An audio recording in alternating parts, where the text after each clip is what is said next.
Good afternoon, everybody, from Israel Brief Central right here in Modi'in, boiling, sweltering hot Modi'in. Welcome to the Israel Brief with me, Rolene Marks, brought to you every Monday to Thursday by lay of the land. So let's take a look at those top stories making headlines, and we begin with an announcement from Australia's Foreign Minister Penny Wong.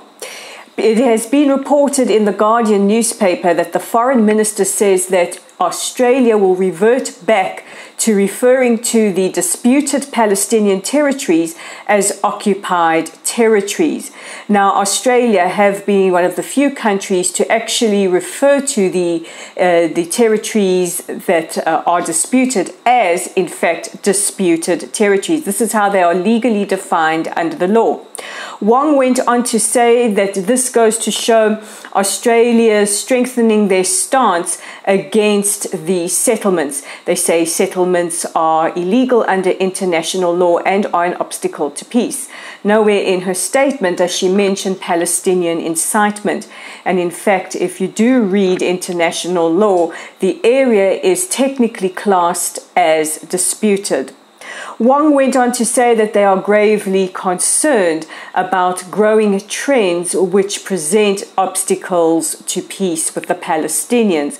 Now, we do know that since the new Israeli coalition government has taken control of Israel, there have been alarming trends. There have been leanings towards the right, but it's very, very unproductive to absolve the Palestinians of any intransigence or any kind of role they play in preventing peace between the two people.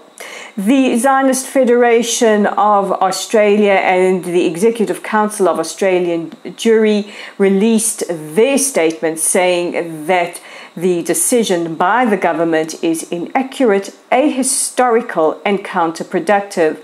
They went on to say that this negates the ancient ties that Jews have always had to places like Jerusalem and to the Wailing Wall, which is all that remains of the two temples, because it falls in East Jerusalem, which now Australia recognize as occupied Palestinian territory.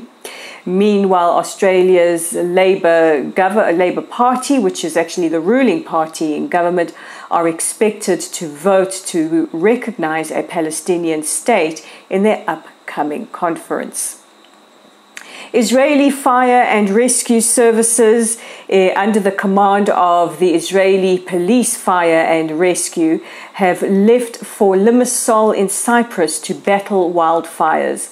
Under the auspices of what is now Operation Wings of Fire, the crews have taken off on 2 fire tractor planes, and it includes not only ground crews but also wildfire experts, pilots, at least 4 of them, and all that is needed to help combat wildfires which are happening around the Mediterranean area as we endure a very, very hot summer.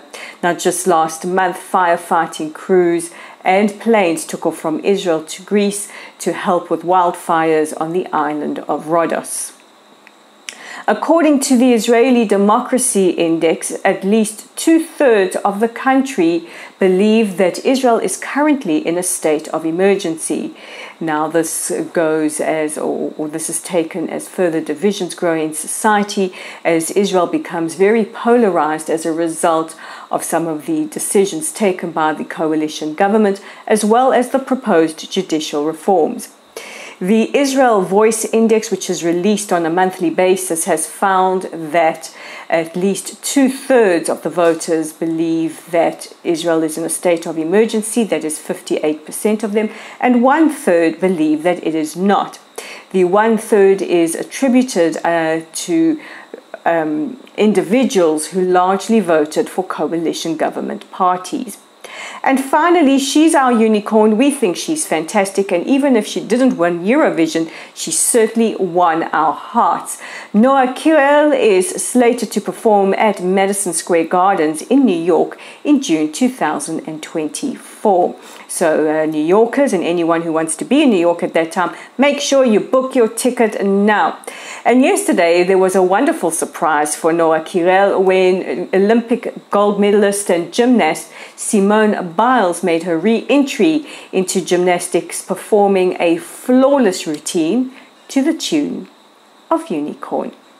And that's it for today's edition of the Israel Brief. Don't forget to check out our website at www.layoftheland.online.